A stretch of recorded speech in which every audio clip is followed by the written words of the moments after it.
नालंदा विधानसभा क्षेत्र के मोहनपुर गांव में जन स्वराज पार्टी की ओर से बिहार बदलाव संवाद कार्यक्रम का आयोजन किया गया।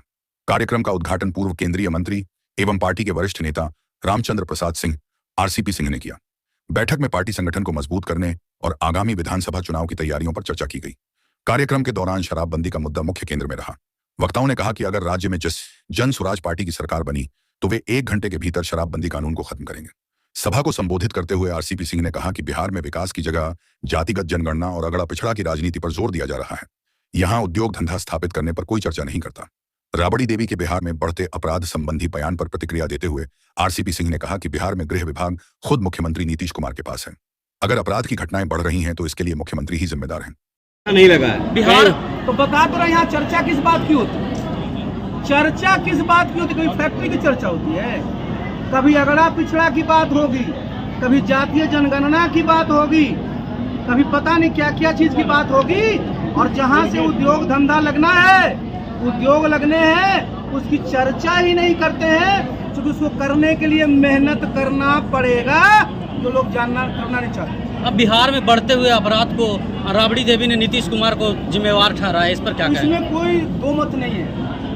अगर बिहार के वो मुख्यमंत्री हैं, मैं तो बोल रहा हूँ, मैं तो हमको लगता है ही नहीं, अगर रहते तो इस प्रकार की घटना नहीं घटती। वो मुख्यमंत्री हैं, गृह मंत्रालय उनके पास है, तो इस प्रकार की घटनाओं में अगर बढ़ोतरी हो रही है, इस प्रकार की घटनाएं हो रही है, तो इसके लिए कौन जिम्मेवार हो? जिम्मेवारी उनको लेनी पड़ेगी ना। सबसे पहले तो हम लोग का जो पार्टी है जन सुराज है, जिसका अर्थ होता है जनता का सुंदर राज। जनता का सुंदर राज तभी होगा जब शिक्षा और पलायन जो इतना हो रहा है, इस पे काम बहुत ज्यादा ही करना होगा और हर क्षेत्र में करना होगा, हर लेवल पे करना होगा। किसी गली तक नहीं बना है। हमारे मंत्री जी हैं ग्रामीण विकास मंत्री, मतलब गांव का विकास करने वाले मंत्री हैं। तो सोचिए, शिक्षा पे सबसे ज्यादा काम करना पड़ेगा। हम लोगों ने जैसे हम घूम रहे थे तो देखे कि बहुत सारे बच्चे ऐसे ही बिना शिक्षा ऐसे ही घूमते रहते हैं दिन भर। बोलिए ये अगर लेवल रहा तो कैसे हमारा बिहार कैसे डेवलप हो पाएगा?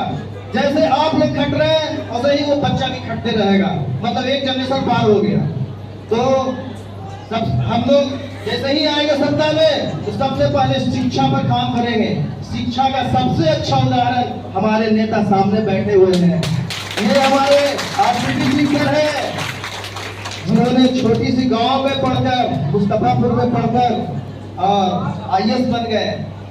सोच लीजिए शिक्षा का कितना बड़ा महत्व है। आप लोग भी अपने बच्चों को जरूर पढ़ाइएगा। देखिए यही साहब है जो गांव में पढ़कर, यही नालंदा के गांव मुस्तफापुर में पढ़कर आईएएस बने, और आईएएस ही सिर्फ नहीं बने,